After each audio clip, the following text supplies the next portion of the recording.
If elected, what would you do to help continue to promote job growth and grow Florida's economy? So I think job growth is basically comes down from a policy standpoint to a few critical points. We need to allow job creators the freedom to grow those jobs.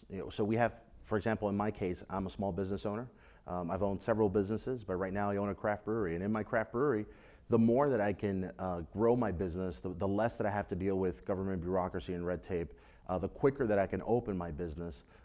Taxes, the lower I pay in taxes, the more I can reinvest. And if government provides certain tax breaks, then I could take those dollars, grow the business, invest more, create more jobs. So there's a direct correlation between taxes, red tape, and the ability of someone to open a business and to have it flourish. So I think job creation comes from supporting small business. I don't think government creates jobs. I think what government can do is help create the environment that allows for jobs to flourish.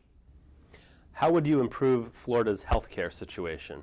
So I think the healthcare space is a very complicated one, but we do have a lot of different issues that could be addressed. I think at the top of the list is limiting litigation, limiting frivolous litigation against medical providers and institutions.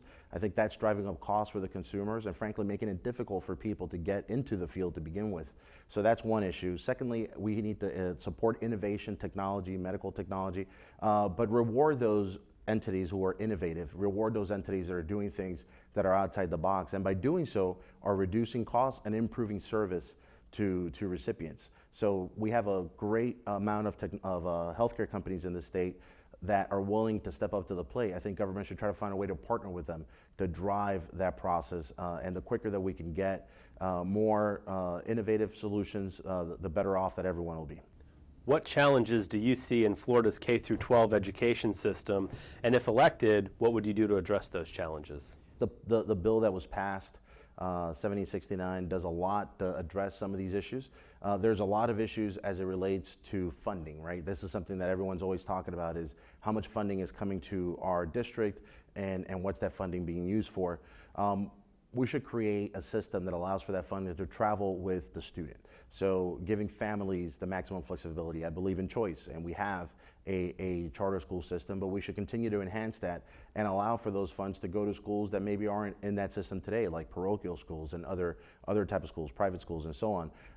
Some parents might want to raise their kids at home and homeschool them, or use virtual classrooms, which has become very popular, and I think that was a fix for that as well. But we should allow that to happen, but also allow them to draw funds, whether it's from an education savings account or find a way to change that approach. I think at the end of the day, we have an amazing amount of innovators in the state at the education level. We need to support that. I also believe that we should think about our workforce needs as a state and think about ways that we can work with the private sector to develop apprenticeships and vocational trainings.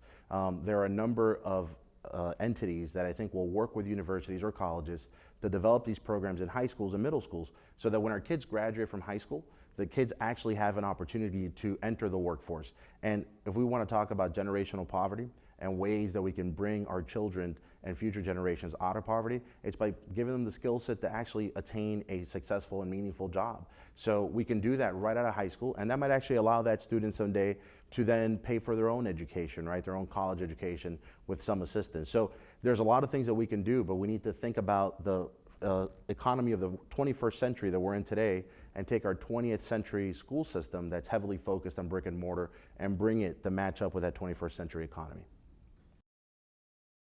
So my name is Jose Mallea. I am running for House District 116 as a Republican. Our election is on July 25th. I encourage you to go to my website, josemallea.com, josemallea.com, and I look forward to receiving any questions from you. And if you're in District 116, please consider me with your vote.